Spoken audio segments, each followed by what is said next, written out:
Good morning and welcome to the National Newspaper Publishers Association's Let It Be Known. Today we continue our conversation about the government 340B program, the prescription drug pricing program that is in disarray. Also this morning, girls are consistently outperforming boys, graduating at higher rates at public high schools around the country. And one New York school official said addressing the racial gap in graduation rates was useful toward understanding the overall gender gap, which was 7 percentage points in 2002. And what's behind the reports? What's really behind the reports of organized retail thefts and the closing of major stores and pharmacies? Well, experts say the stores are covering up something else and using theft as an excuse. We'll talk about that this morning. And an in-depth study by the Pew Research Center took a deep dive into experiences of Black Americans with news coverage, shedding light on critical perspectives and recommendations for more equitable representation. In other words, just to put it in English, Black folks trust Black folks to give them trusted news. And it's the 40th anniversary of perhaps the greatest album of all time, at least the greatest selling album of all time. And a documentary about Michael Jackson's Thriller is about to be released by Nelson George. It'll be on Paramount Plus. I don't like Nelson George. He's a pompous jerk. Anyway, doggone it. Things just come out. They just come out. Folks, well, boy, that's not a good way to start the morning, is it? They attend the same classes with access to the same programs and even come from the same families, but girls consistently are outperforming boys, graduating at higher rates at public high schools around the country. The gap between them is wide, often as wide as the achievement gap between students from affluent and low-income families. That's how wide it is. Is it that girls are smarter than boys? Well, they certainly know how to get better grades. But the reasons why boys are falling short are not as clear. Interviews with students, educators, and researchers point to several factors. Men still generally earn or can earn the same wages as women with less education. But boys are also more likely to face suspensions or other discipline which knocks them off track, and they don't pursue help as often when they face mental health challenges. These are some of the findings and research done. So some boys are fine when they first drop out, landing jobs, providing steady incomes, but over, I should say, the long term, they lack a high school degree, and that holds them back. Studies show that young men who drop out of high school earn less over their lifetimes and are more likely to end up in jail, particularly Black men. The U.S. government doesn't require states to report graduation data by gender the way they must break it down by racial and ethnic groups and for children with disabilities, English language learners, and homeless students. But in every state's reporting high school graduation rates by gender, research shows that female students graduate at higher rates. More than 45,000 fewer boys than girls graduated high school in 2018, according to an estimate by researcher Richard Reeves, who based it on data available from 37 states who report such data. That year, about 88% of girls graduated on time, compared with 82% of boys. This year, Reeves, who did this research, he left the Brookings Institution to start the American Institute for Boys and Men to try and do his part in helping that situation. The gap was still 6 percentage points, though, in 2021, according to follow-up data. The gender gap has gone largely unaddressed by schools, but some have found effective strategies. The city of Yonkers in New York raised graduation rates for boys of color through support such as mentoring, And former Superintendent Edwin Cueza said that addressing the racial gap in graduation rates was useful toward understanding the overall gender gap, which was 7 percentage points in 2022. Boys are referred to special education, he said, at higher rates than girls in earlier grades and are suspended, of course, at higher rates throughout school, all of which can derail plans for an on time graduation. He said, when the decks are stacked differently for young men than they are for young ladies, why should we expect different outcomes? Like Yonkers, up in Buffalo, schools have incorporated initiatives from President Obama's My Brother's Keeper program to help boys succeed in school. Buffalo also has enlisted education advocacy group Say Yes Buffalo to provide mentoring to male students and recruit men to teach. Still, the urban district posted a 10-point graduation gender gap in 2022. 84% girls graduated as compared to 74% of boys. And then they reported an 11-point gap in 2021, 84% to 73%.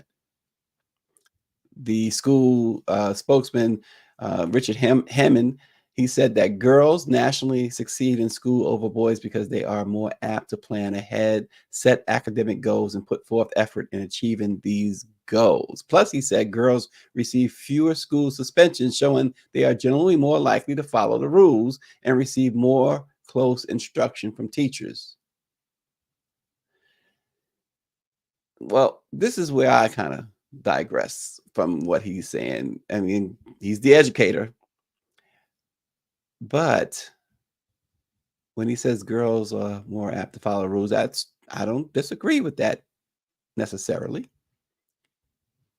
But the boys, particularly boys of color, they get suspended if they mistakenly drop a pen on the floor. It's the least little thing and they're out. There is no toleration for boys of color in school. The suspension rates are off the charts, whereas other kids of different backgrounds, I mean, they can fight, curse the teacher, and do whatever. Oh, Timmy, stand in the corner for 5 minutes. But let it be Raheem. Oh no, Raheem is gone. 10 days suspension. That's the way, as that song says, that's the way of the world, right? That's the way of this world. Austin is watching. Austin is back in Washington, D.C. He says, my two younger sisters have calling me not too bright, actually much worse for years. Well, when you start stating factual stuff, no, I'm kidding, Austin. Austin is a very intelligent man.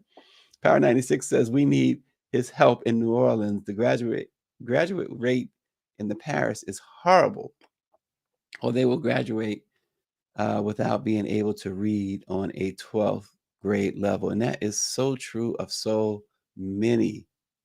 And it seems like that's the plan, Power 96, for a lot of particularly kids of color.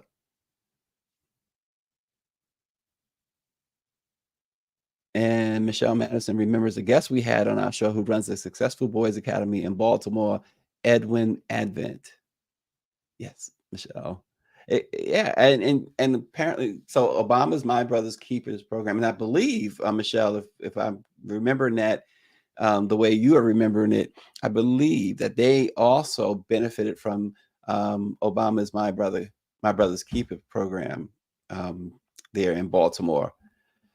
And Power 96, that is why I refuse to teach in public schools. The suspension rate for Black boys will make you cringe. Well, it's as I said, and it's just, I mean, it's not hyperbole. I mean, look, it doesn't take much for a Black kid to get suspended. I mean, he could just be having one of those moments where he just disagrees with the teacher. Oh man, oh, you're gone. You're gone. We see that far too often. And we don't even dare talk about what's going on in Texas, especially Houston. Monique Daniels, big sister, says, I had a 21-year-old come to my office for a card, and I asked him to sign his name, and he said, "What do you mean?" And that too is something the kids today, and I'm talking about the high schoolers today. I don't care what race they are or ethnicity they are. They don't know how to write in cursive. They don't know how to sign their own names. That is interesting. They don't know how to write, and they say cursive. We used to call it script. They can't sign their names. You need to be able to sign your name. You got 18-year-olds who like, what are you talking about? I just write my name. They just write the name. Education is a lot of problems in education. And it obviously, and again, it's not to put one over the other, one administration over the other, but obviously it got worse during the previous administration because you had an education secretary who was off her proverbial rocker, who probably herself couldn't spell education. Betsy DeVos, or however you say her wicked name. Power 96, I can't disagree with what he says again. Yeah, Power 96, why don't you put something up I can disagree with? He says George Bush's No Child Left Behind destroyed the education system. And there's a lot to that. There's a lot to that. But indeed, um, they cannot write their names. And it's not that they are not intelligent. These kids are very smart. They're very, very smart. They might be book wise the smartest generation. This generation currently that's coming through high school. But they lack in so many other areas that previous generations mastered. And that again is a reflection of the uh today's schooling. And it's not a reflection of the teachers per se, because the teachers are overworked. They are dealing with school shootings. They're dealing with so much stuff. I hear teachers often they're buying supplies for kids and they don't make that much money at all. In fact, they are extremely underpaid and overworked. So I'm not really putting this on teachers. Parents have to get involved, but the way the system is set up, unfortunately, you got parents, if it's a two-parent household, they're working two jobs each. Went to my daughter's open school, and more than one of her teachers was saying, because there's not many parents there. It's like, when they have parent teacher conferences, well, when little Johnny goes home, he has to take care of his three little siblings because mommy's going to her second job and no one's home. She said, one of the teachers said, she actually excuses that student's homework assignments because she knows what he has to deal with at home. He has to be the parent. This is a small child. Leave my Knicks alone, Power 96. We are not talking sports right now. Knicks will be fine. They will be fine. Michelle Madison said they can tap on those cell phones successfully, but can't write their names. Yeah, and at my children's school, they don't allow cell phones. They have a thing that they put them in the classrooms, which I don't blame them, but in a way, I would like for my kids to have their cell phones on them. The way things are now. Angela Connolly says, and don't leave out that the teachers are being made to teach in a certain way. Exactly. It used to be that they make their own lesson plans based on, the curriculum from the district. And now it's like we hear Power 96, we hear in sports about all this analytics and like the front office is sending the coaching staff and the manager what moves to make throughout the game. Now the teachers are having to teach in a way that they're not accustomed to, and many of them are not happy with. So there's a lot that goes into, and then when you talk about these Title I schools where it's overwhelmingly minority, it's I ran into a teacher who um, came out of retirement because she loves teaching, and her expectation on money and stuff is not what someone else who just coming into the profession or mid-career is looking for. So you have a really good situation there, but that's a dime a dozen. I mean, I'm not a dime a dozen. That's a rare. That's the opposite of a dime a dozen. It's a rare find to have somebody who's just doing it for the love of doing it, simply for the love of doing it. I mean, many teachers love teaching, but but it's a challenge. So parents, if we can, we have to supplement whatever they are learning. We have to become math teachers and science. I hate science teachers and everything else for our kids. It's a lot of dissertation, isn't it, y'all? But it's up to y'all too. Y'all feeding me this stuff. Power 96, you have more experience teaching teachers, more experienced teachers quitting. The fake CRT has teachers afraid to teach. And that's another big obstacle.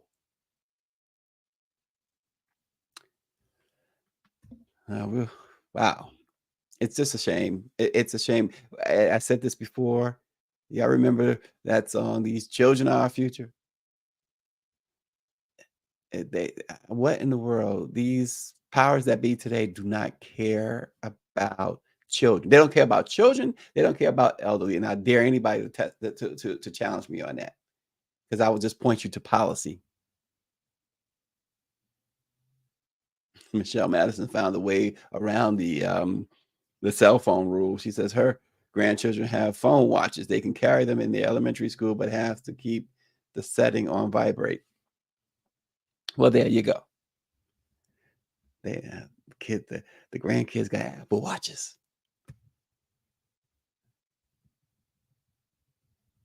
All right.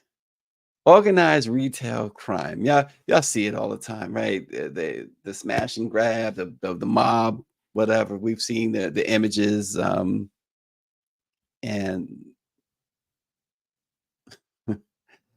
okay, I'm gonna give Power 96 the last word on the teaching. He says, I teach GED classes in a prison, and I am not afraid to tell my students Columbus did not discover America.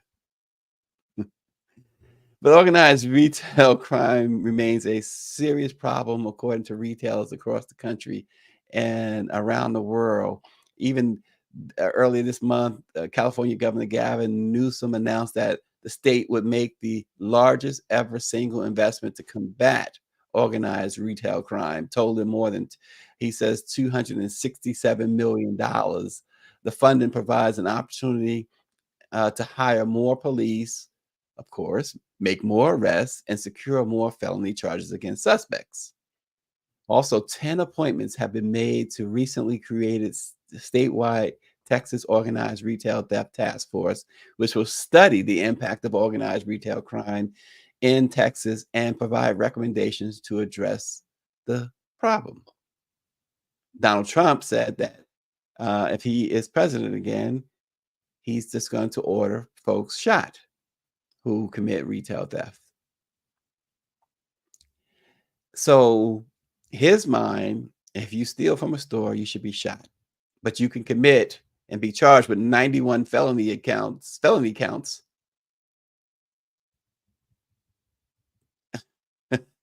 found responsible by a civil jury of sexually assault or sexually assaulting a journalist. And that doesn't equate to, that's causing an insurrection where five law enforcement officers lost their lives eventually from that Capitol attack. That doesn't net you the death penalty, but retail death does. See, that's what we headed, folks. But Target announced that it is closing 9 stores across 4 states. So come tomorrow, you won't see 9 Targets. They won't be in existence anymore. They claim that they cannot continue operating the stores because of theft and organized retail crimes are threatening the safety of its employees and guests. Closings are 1 store in New York, in Harlem, of course, 2 in Seattle, 3 in San Francisco and Oakland, and 3 in Portland. Also, representatives from more than 30 retailers joined a major industry lobbying group on Capitol Hill last week. They ramped up pressure to pass a law they claim will stop or at least crack down on retail theft. And of course, the National Retail Federation, who many don't trust, escalated its campaign to rally support for the bill known as the Combating Organized Retail Crime Act, which would make it easier to prosecute theft as a federal felony and set up a system for governments to share resources on crime. The retail lobby group called it Fight Retail Crime Day. But hold up, pump the brakes a bit. Multiple reports are now saying that they're casting doubts on just how bad retail theft is. Industry data on the problem, they say, is so hard to solidify, and it hasn't exactly shown this so-called massive upswing in theft. Now, they say, while it may be an issue in some places, it's grossly overstated as an excuse to close down these stores. Some of them called it harebrained strategy shifts. And what's more, historic inflation, from which, of course, the mega brands have benefited, might be a key reason why we're seeing any increase in theft. And how about this? A Walgreens executive admitted that the company, which cited organized shoplifting as a reason to close 5 stores, might have overstated the effect of theft on its business. This is a direct quote from James Kehoe, who's Walgreens CFO. He said, maybe we cried too much. He said the company had probably spent too much money on security measures and that it might have mischaracterized how much theft took place in its stores.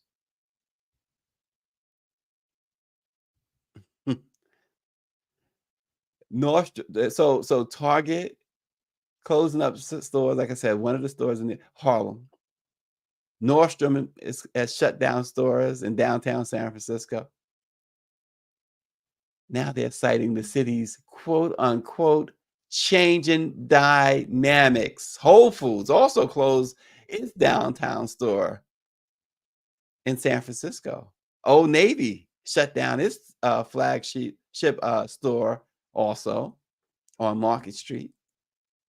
Walmart closed 2 of its Portland stores and 4 of its 8 Chicago stores. They said it's not been profitable.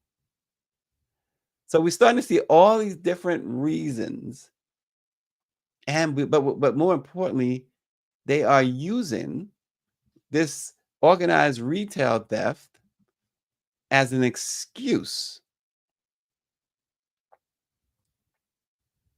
As an excuse. And yeah, wow. And so again, I have to go to Mr. Power 96. He says the employees at those stores steal the most, and that too is not just conjecture or hyperbole or whatever, because the stats, even from that National Retailers Association, show that they quantify them as external and internal theft, and internal theft continues to outpace external theft. So when you see them locking up the deodorant in Walmart or Target or Walgreens and locking up the toothpaste, it's not because of the outsiders or as much as because of the employees as it is the outsiders. And it's also a way to get things politically, legislation moving in their way. Isn't that something?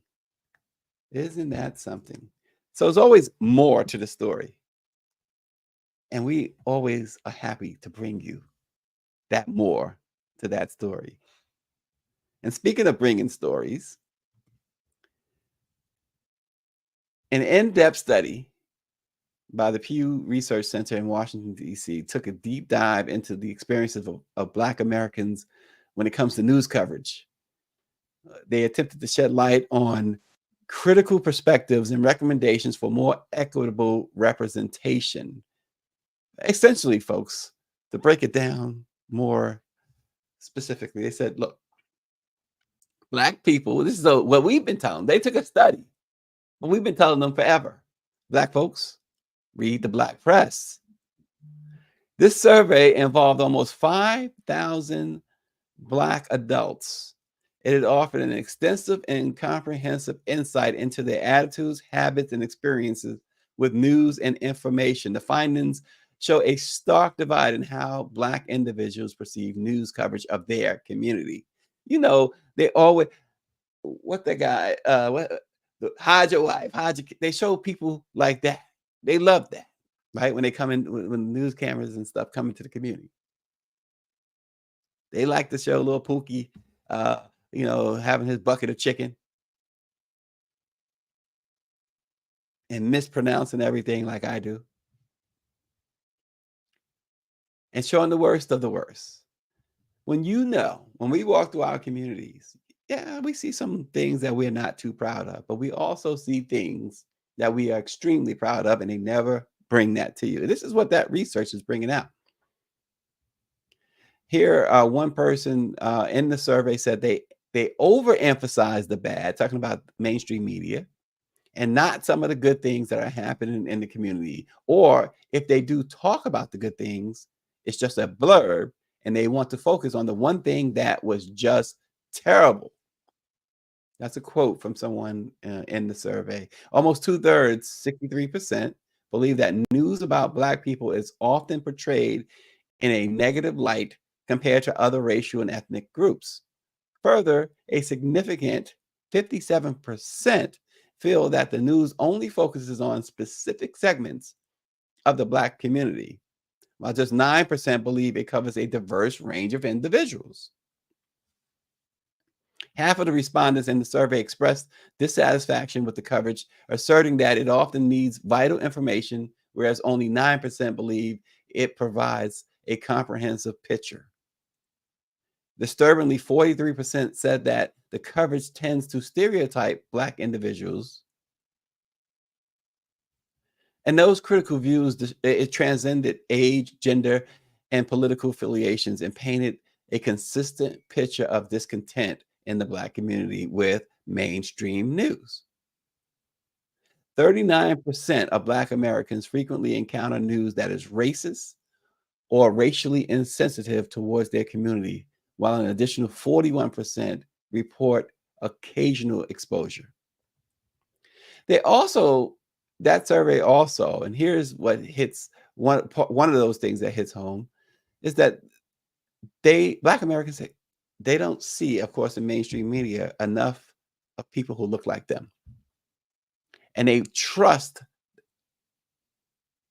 is it 67% that they trust the news that comes from a Black journalist. They don't necessarily trust the news that comes from someone else who don't look like them. And they said that newsrooms should look to hire more African Americans. This is, if you remember, and I don't see David this morning commenting, but if you remember the Kerner Commission, I'm sure David would, and back in 1967, where it called for a diversification in newsrooms. It highlighted sensationalist, divisive, and inaccurate representation of Black communities in the media. That's how the Kerner Commission found this. It emphasized the urgent need to diversify newsrooms, which is a call that still remains 5 decades later. And Power 96 says there's only a few Black journalists that I watch on mainstream media. Joy Reid is my favorite and really can't name another. I do not tolerate the shucking and jiving for the Blacks on news stations. Yeah. And that is what many identify as a problem. That is a problem. We see too much of that, don't we? So here we are. Let it be known. You can come to us. We Black press. This is what we're here for. This is why we've been here. Was it 196 years?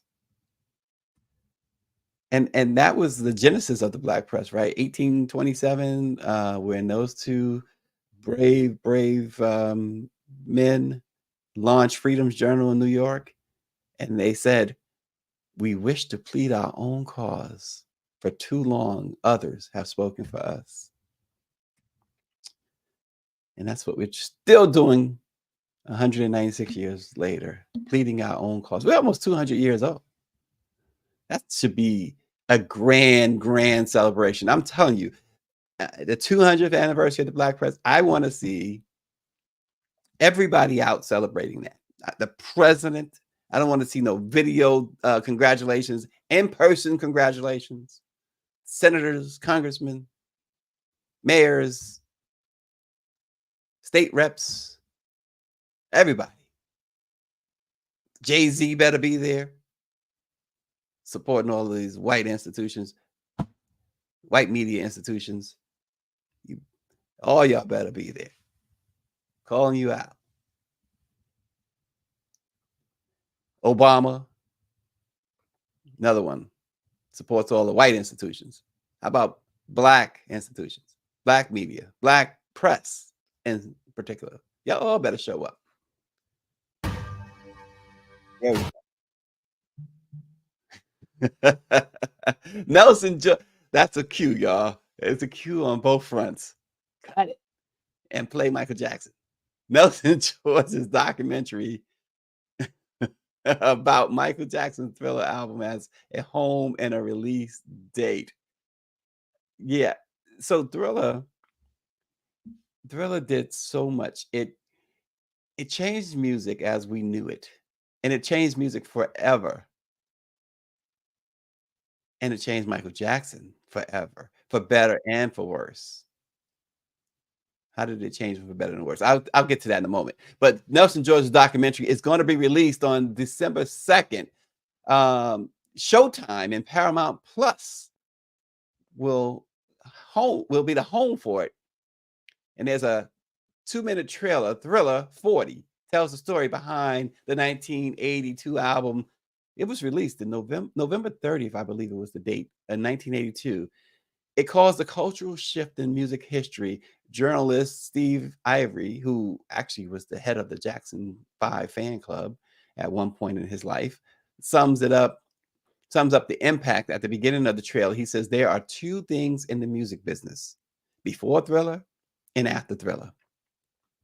The film includes much previously unreleased footage of the recording sessions of the album, behind the scenes footage from the short films, rare interviews with Michael Jackson himself, and an enhanced concert footage from the Jacksons' great victory tour.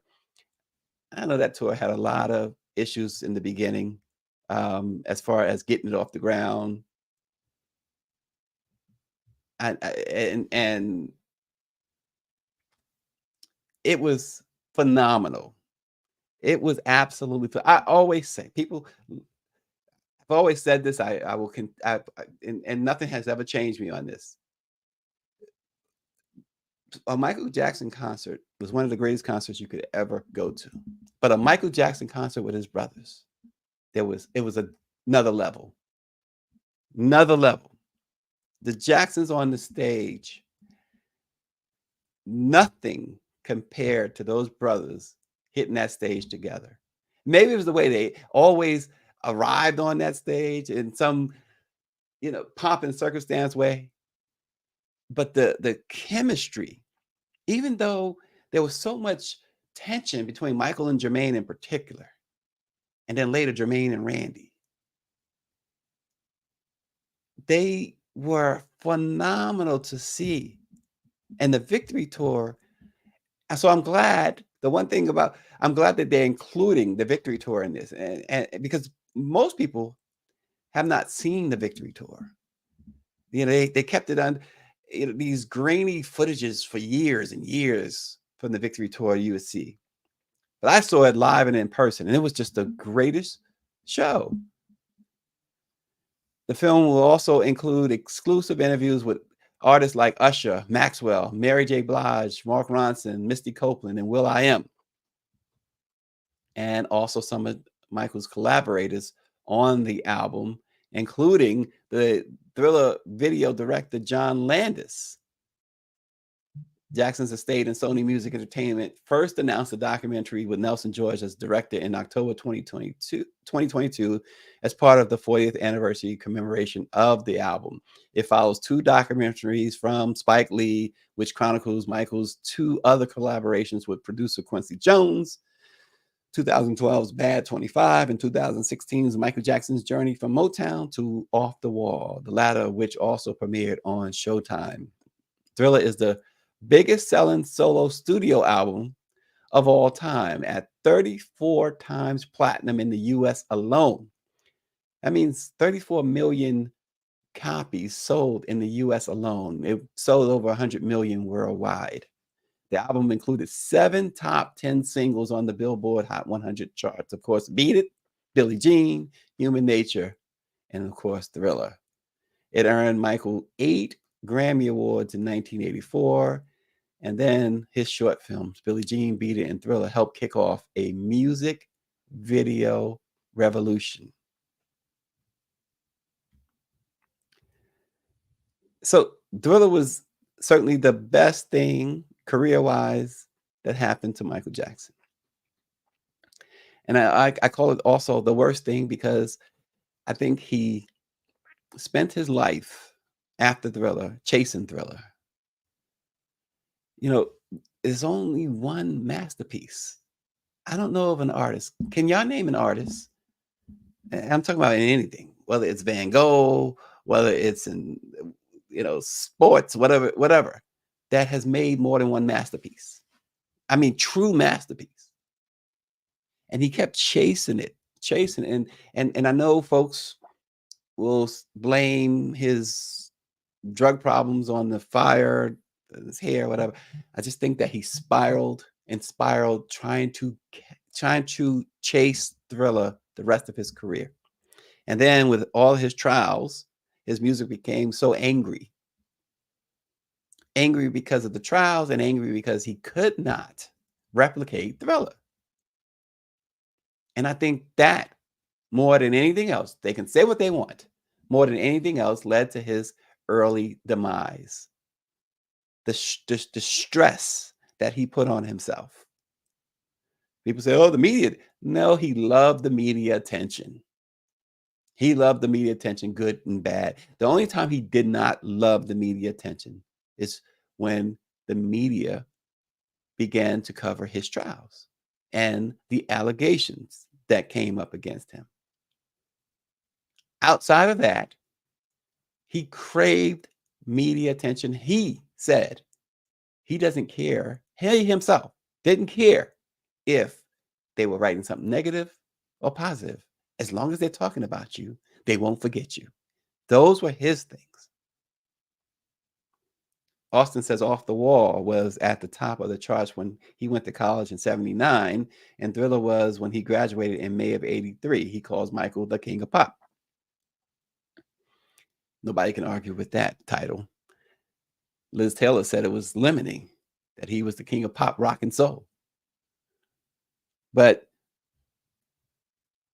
Nelson George is probably the right person to do this, as much as I think he is a pompous, self-centered jerk, but he is the right person to do it.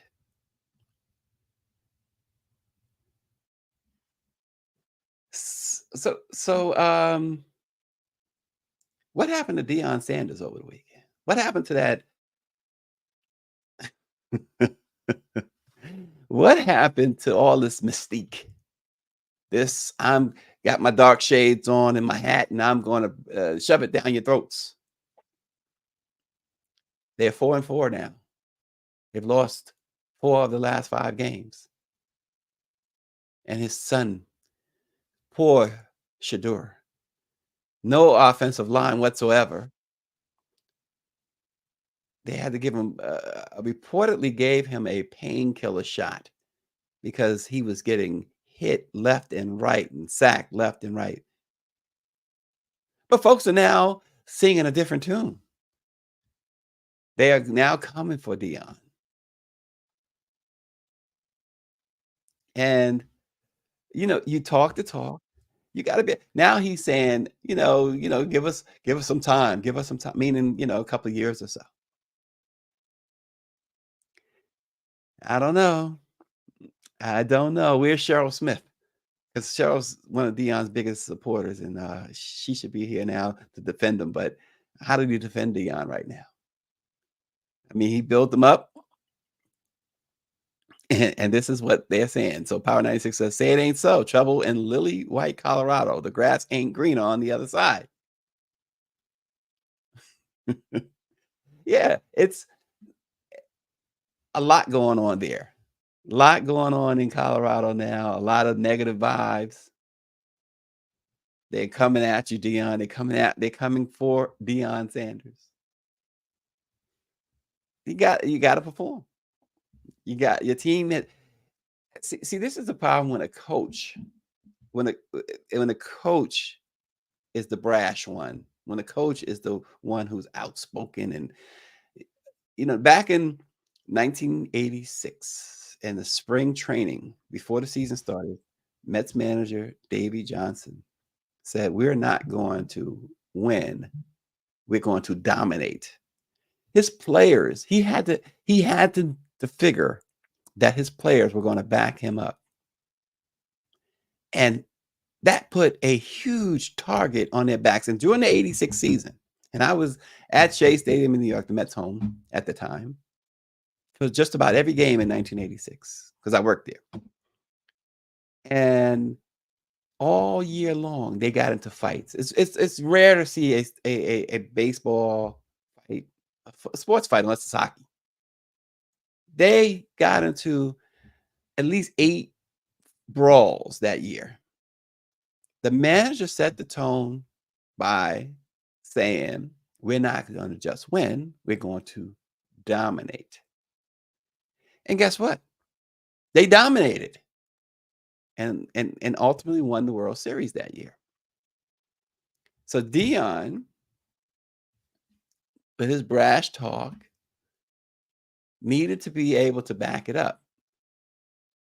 Usually the players do the trash talking, but the coach is the one who put them in the line of fire. So Dion has to take full responsibility for even for his son getting obliterated on Saturday,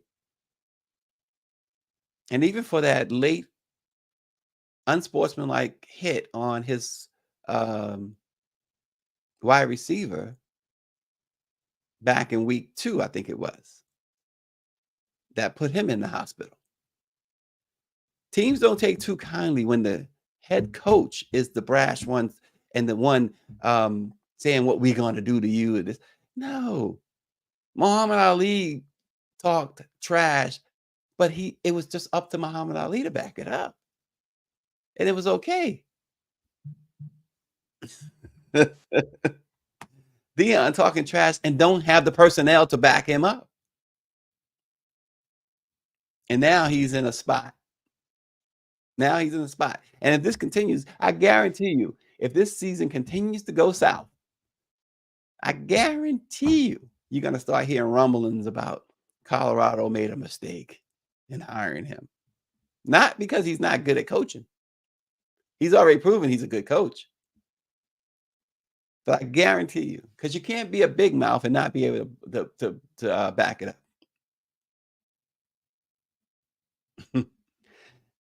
Yeah, and Power 96 says we are good in HBCU land. We are just underfunded on purpose, and that is the truth. That is absolutely the truth. And we can have that debate constantly about Dion shouldn't have left Jackson State, or Dion made Jackson State, or Jackson State made Dion. At this point, it doesn't even matter. But it was Jackson State that gave Dion the opportunity. Let's make no mistake about it. All right, folks. So we have an interview that with the about the government 340B prescription medicine program, which was supposed to benefit people like us and people who are of lesser means and seniors. Well, let's take a look at this discussion and see what happens. 40B drug pricing program, established by Congress in 1992, is a federal initiative aimed at providing eligible healthcare organizations known as covered entities with discounted prices on outpatient prescription drugs. These entities typically serve vulnerable populations such as low income patients, uninsured individuals, and those living in underserved communities. The program operates by requiring pharmaceutical manufacturers to provide participating healthcare facilities with discounted medications, allowing them to stretch their resources and enhance access to essential drugs. Covered entities include federally qualified health centers, certain hospitals, the Ryan White HIV/AIDS program, grantees, and other safety net providers. The 340B program was designed to play a crucial role in supporting the financial viability of these facilities and ensuring that marginalized communities have access to affordable medications. Today, we speak with Colleen Meeman, the National Policy Advisor for State and Regional Association of Community Health Centers, often called primary care associations. Colleen, welcome to Let It Be Known. Welcome. It's a pleasure to be here. Thank you. Good to have you. Colleen, let's just jump right into it. What was Congress trying to do when it created the 340B program? Congress was trying to make, at least for small providers like community health centers, also known as federally qualified health centers, and Ryan White providers, they were trying to make it possible for those providers to be able to offer affordable pharmaceuticals for their patients. And those types of providers focus on serving underserved populations, as you mentioned, people who are uninsured, who are low income, maybe in rural areas, et cetera, part of homeless, et cetera. The idea was that if you could lower the price of medications, then the provider would not lose so much money when they offered them to patients at a price that the patient could actually afford. And part of how that worked was by saying then you can take the drugs and also offer them to, say, your insured patients. And your insured patients, you'll be able to keep that difference between the lower price that you paid and what the insurance pays. And then that's supposed to go back into providing pharmaceuticals and other types of services for your underserved populations. Yeah, and so it's supposed to get to certain demographics, underserved populations, as you said, included. But based on a report from the New York Times, it has been reported that discounted medicines aren't getting to the right demographics. Is this something that Congress should dig into more through oversight? I definitely think it's something worth looking into because to the extent that the savings generated by the 340B program are not being used to expand access to healthcare for underserved populations, then the program is not functioning as it was intended to function. Now, what I will say it's important to know is that in the 340B program, about 88% of the dollars, the prescriptions bought in dollar terms, are for hospitals.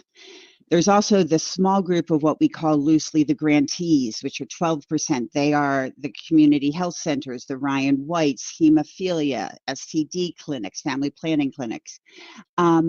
They are required by law and by regulation to make sure every penny of savings goes back into services that expand access. But just because of the quirky way that various federal laws are written, that requirement does not apply to hospitals. So I want to be Wow. clear that I am not saying that all hospitals take that money and use it for services that don't expand access for uninsured patients.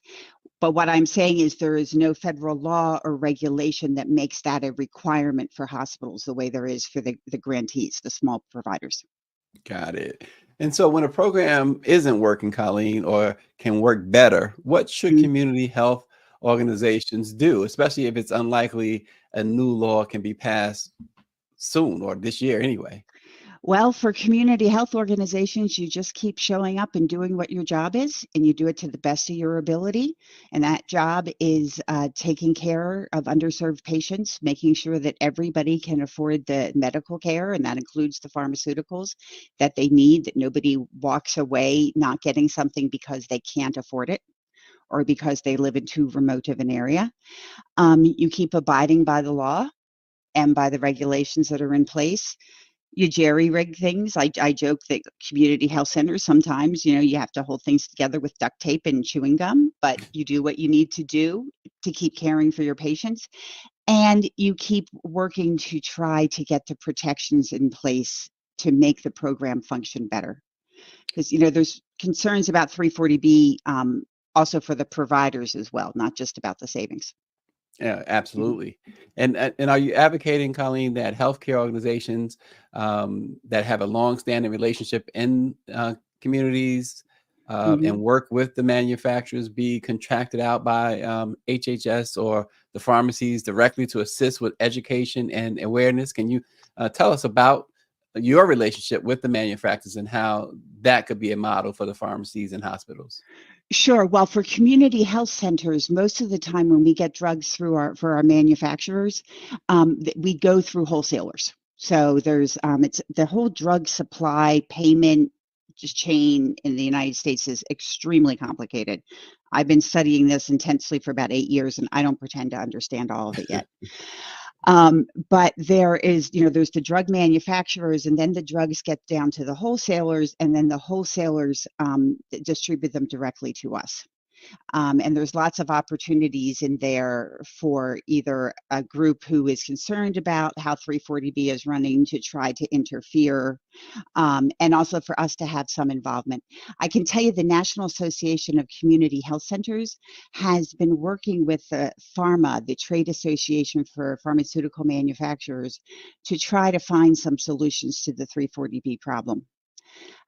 Because like I said, it's not just there are very understandable questions about how all hospitals are using the 340B savings, but there are also ways that manufacturers and other groups are attacking the program that is making it really hard for good actors like community health centers to do what they need to do with the program. And so community health centers are trying to find alliances anywhere they can to protect this program because it not just funds for us and for many other types of providers. It makes it possible to make pharmaceuticals affordable, but also those savings that we can generate from insured patients support a lot of other programs for us. So while it might vary, let's say by health center or hospital or Ryan White clinic, in a typical community health center, it might support their dental clinic or their substance abuse disorder clinic or their mobile vans, depending on whatever the greatest need is for their community. And so even though there's no significant concerns I've heard about misuse on the program, say from the community health center side, we still need help and protection so that we can continue providing services that are supported by 340B savings. Well, recently, Colleen, which seems like some positive things of positive movement, a bipartisan group of senators asked for information around 340B program, or the 340B program. Do you think the House will also engage as well? I think the House will eventually have to engage. My gut feeling is that the Senate will take the lead on figuring out the changes needed to the 340B program for precisely what you just mentioned. There are 6 senators, 3 from each party, who have come together, and their staff are taking a deep dive into the program, and trying to balance all the concerns of the various groups involved and the complexities of the law, et cetera. Um, and hopefully, we don't know for sure, but hopefully they'll be putting out a comprehensive or at least partial bill to try to strengthen and protect the program. Protect meaning from many different angles to make sure that it's functioning as intended for the people who are Right. supposed to benefit for it. Because of that, I do think the House will end up in the follow-up position. But you never know. There's always the chance that something may, Politics. suddenly break. Then again, the House has been a little occupied the last couple of weeks, so You I think do so? just a little, but I do expect leadership on 340B to come out of the Senate. Yeah, and the Biden administration has a lot of discretion to make changes on how the 340B program operates. For decades, administrations from both parties have failed Mhm. to address these issues. So, how can Congress make sure that this becomes a priority for this particular administration? Well, I would respectfully have a somewhat different opinion on the administration's ability. This program does not give, the law does not give the administration the ability to issue regulations in most areas of the program. And without regulations, you can't enforce very much. And so it's a rather, I'm a former employee at the agency, from the agency that runs this program. It can be a rather frustrating program to work on because you know how it's supposed to work.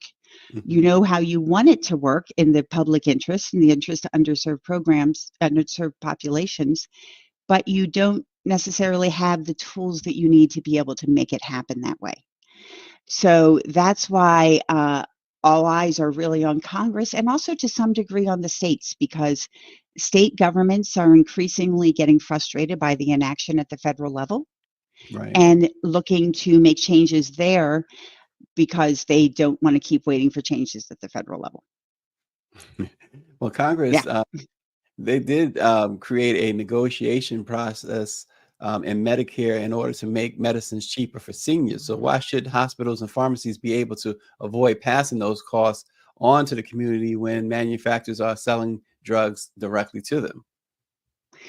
That is a very valid question. I will say that it is never quite as simple as it seems that you just pass the price on straight away. That, well, maybe it will be under the new Medicare rules, but under the way the drug market currently works, prices bounce around so fast, at least once every quarter on every drug, that to just pass along the price exactly can be extremely complicated from an administrative perspective. But the idea that you are getting a reduced price drug for the purpose of ensuring that people can afford the drug when they need it absolutely is critical. I think that's an important part of the Medicare changes, and it's absolutely an important part of the 340B program.